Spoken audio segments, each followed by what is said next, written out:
It's The Big Show, and on The Big Show we like to speak to legends. We've got Bobby Elliot for you from the Hollies, who is going on tour. They've got a new album out and he's still rocking and rolling after 500 years. How are you? Hey, and it don't seem a day too long. Hi, Alex. How are you doing? I love playing your records still on the radio. Thanks, mate. They're contemporary and they're well written. That's the key, isn't it? They've got to be good songs. Well, yeah, thank you very much. We try and choose the goodies, whether we've written them or not. I mean, all through the 60s we wrote a lot of our own, but then at times we'd use other people's, like He Ain't Heavy or The Air That I Breathe, written by outside writers, and we're still writing. Is it fun being you? Because you go on tour now and you're still rocking and rolling and people are still paying to see you. There aren't many left like that, are there? You mentioned the word fun, and that is the operative word, because we do have fun. We've got a great band, great guys. Even the crew are like family, and once it ceases to be fun, we might not want to do it anymore. It's always been fun, and it's a treat. It's a privilege. I think there's a typo here. I apologise. My producer seemed to have made a mistake. They've said 45 years in show business. I think it's 15, isn't it? 15? Well, not 45. It can't be 45 years. It could be longer than that, actually. Do you ever get bored? Because, these songs are great, but when you're singing them for 45 years, does your heart sink? Well, there's so many of them. We sort of recycle them and rejig them. And we've probably had over 30 hits in this country, so there's plenty to go up, plus the new stuff and, the album stuff and what people shout out and request and things. So you've got over 2 hours of live show. We do an hour on stage, have an intermission, then do about an hour and 10 minutes. So it's just us. It's just Hollies and more Hollies. Let's go back to the beginning and talk about what it was like to be a star 45 years ago. Yeah. Was it sexy being in the Hollies? Sexy, yeah, that's a good word. There was that, and there was that, and it was an unusual time, because you've got to realise it was early 60s. You come out of that austere post-war era where there was rationing and people didn't have much money, and all of a sudden we find a way of creating our own music, along with the Beatles and people like that, and eventually towards the middle of the 60s we sort of exported it back to America. We'd grown up. Simulating or absorbing American R&B and pop music. And then it got to about 1964, 65, and we're actually sending music back to the States. It got so serious for the Americans that they called it the British invasion. It was all one-way traffic, whereas before it had been all there, people like Count Basie and Ella Fitzgerald coming this way. Now we have the rock invasion going the other way, and they were they were a bit sort of like myth by it all. So that was quite something. But I think growing up as kids, we were stimulated, and we all liked, from Presley to Eddie Crocker and to jazz to whatever. It was American music, and that sort of formed our basis. And then we sort of, like, as I said, exported it back to the States in a different way.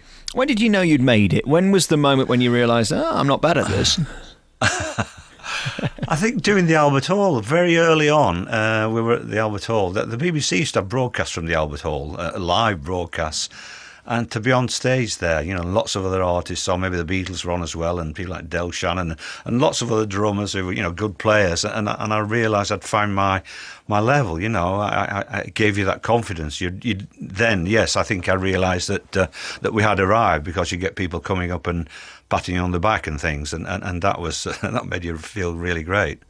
In terms of the people that you've performed with and for, what are the lasting memories? I think the first trip to the States, playing the Paramount Theatre in New York City, where we did 5 shows a day, not just us, but Little Richard and the King Curtis Orchestra, Shirley Ellis, it goes on. I think we were only the only white act on there. And in those days, this was an Easter show that ran for a week, and it started at 9 in the morning with a movie, and then you had a rock show, and then you had a movie, and it went like that right through the day for the whole Easter period. And each act was only allowed to do 2 songs, but to work with those guys, and then afterwards go down Greenwich Village and see Miles Davis and Charlie Mingus, who were my idols, these jazz guys, it was just a dream come true.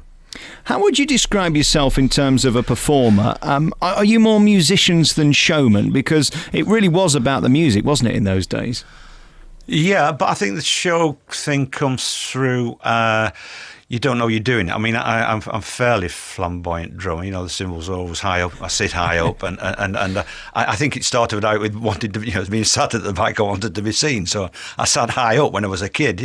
But it moves from there. You develop a style, and once you've developed a style, you know that you're entered. Part of the playing, you take the playing for granted, and then you want to communicate it. So.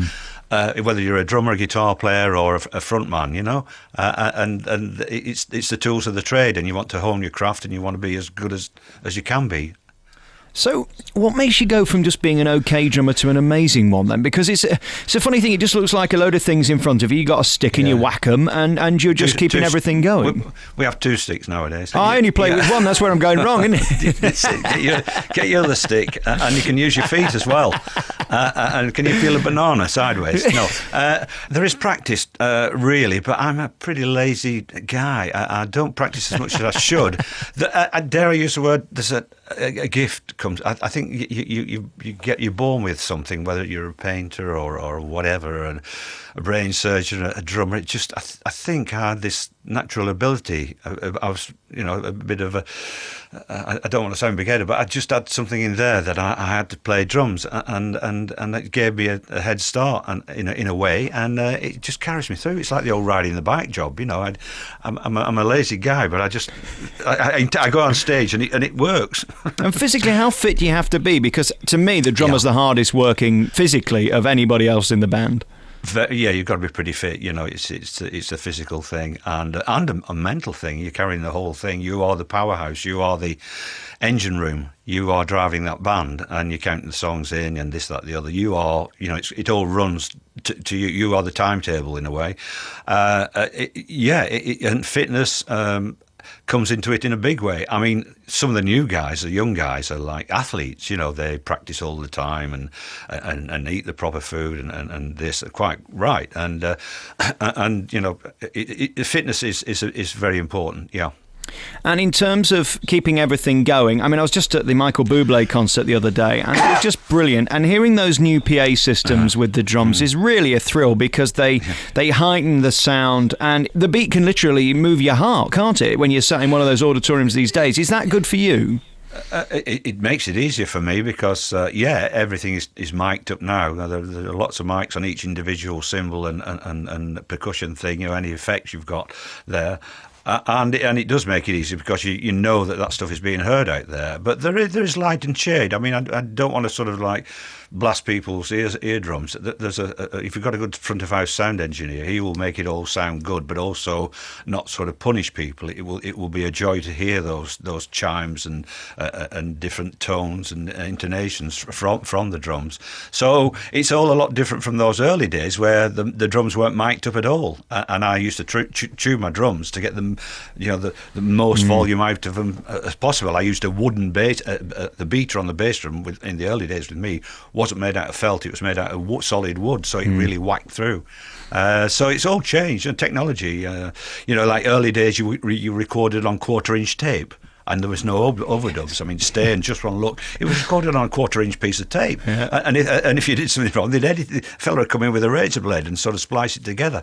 And then it went up to multi-tracks, it went 4-track, 8-track, 16, and now the sky's the limit, of course. You were there in the heyday of show business and rock and roll, of course. It's changed a lot since then, certainly the business has. Are you glad that you started when you did and not now? Yeah, I mean, obviously, because I understood it then. I mean, if I was starting now, I would presume that I'd come from a different generation and I would understand it. But then, as you mentioned the show business, you keep mentioning show, which is right to a certain extent, because there was variety. When these bands were starting, like the Hollies and the Beatles, you go on these concerts where you go on a package tour, and you might have something like Jimmy Clitheroe topping the bill and the Hollies closing the first half. I remember an early show we did at Scarborough, the Hollies closed the first half, and Jimmy Clitheroe, who was a little sort of small man comedian, topped the bill, and that showed the meeting of the variety, the end of variety and big bands, and the start of British rock and roll. Are the kids getting involved with your music again? Because, I mean, everything goes round. You go in fashion and then you come out of fashion and then you come back in again, don't you? Yeah, I think you get bands that come along because they're curious and they want to know where the harmonies came from and the Tony's guitar sounds with the 12 stringers and all the different things he used. And yeah, we did take on we have a lot of new faces there, and also we had a resurgent with He Ain't Heavy, even though it was back in the late 80s. The He Ain't Heavy was number one again, and that brought us a whole new fan base in. So we've got the people that grew up alongside us, but also we've got the younger people as well. It's joyous to see them all there. It's a lovely mix. And what about the gropies for Bobby Elliot? Are there many around waiting for you at the stage door? Oh yeah, the Zimmer frames and we look after those those girls. They've grown on gracefully. Yes. I mean, you must have become friends with some of them. You must see them so often. Yeah. I mean, there's a lady called Pam who lives in the Lake District. She used to stand outside our office in Stockport in 1963, and she would write to me, and she still turns up at gigs, and that is amazing. She was a schoolgirl then, and a lot of people have stayed close to us, and it's a joy. It is nice, but we like the new faces as well. Let's talk about your new album before we go. Always good to get you on. It's called Now Then, Always. Or is it Now Then, Always? Which one? No, it's Jimmy Savile. Now Then. It's Then, Now and Always. Oh, and I see. Sorry, I beg your pardon. Yeah, it's all new songs. Now Then, Now.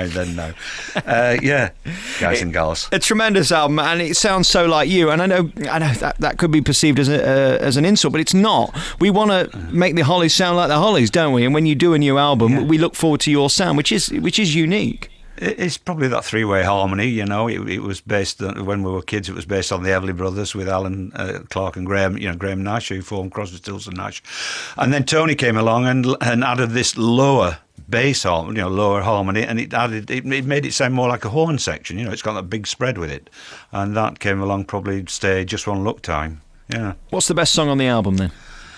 Well, I've got two on there myself, so I would say, I like Then, Now and Always, but there's one called One Touch, which we'll be doing on the tour, and the final song called She'd Kill For Me that I wrote. Let's play that one. Thank you so much for coming on today. Bobby Elliot, always nice to get you on the programme from the Hollies, and you're on tour. Have you got a website we can plug for all your dates? www.hollies.co.uk. Very nice. Good to talk to you. And Bobby Elliot, the big man from the Hollies, keeping everything going, because without you, they're stuffed, aren't they, really? Let's be honest. Good to talk to you. Thanks for coming on the show. Thanks, Alex. Enjoyed it. Thanks, mate.